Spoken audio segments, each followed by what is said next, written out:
That word compassion is used to describe the emotional state of Jesus. More often than any other emotion throughout the Gospels, he was moved with compassion.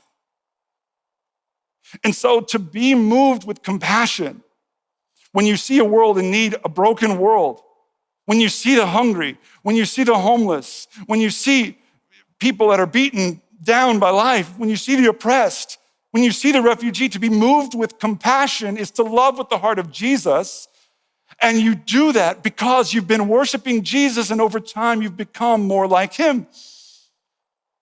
So your heart becomes more like his. And Jesus makes it clear that this isn't optional for Christians in Matthew 25, when he says, one day, on the last day, here's how I'm gonna know whether you belong with me in heaven. Did you feed the hungry? Did you visit the prisoners? Did you care for the sick? Did you welcome the stranger? That's how I know if you're with me. And I know that sounds a lot like the stuff I'm always preaching against. It's not about what you do. It's about God's grace and receiving it. And I'm not saying you're saved by your works. Jesus never said you're saved by your works. He just said that when you're saved, you can't help but feel compassion for the poor. When you've been saved, you can't help but love those in need. You can't help but feel pity toward those who are lost. Why?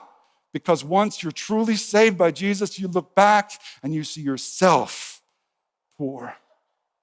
And you see how pitiable you were. And you see how lost you were.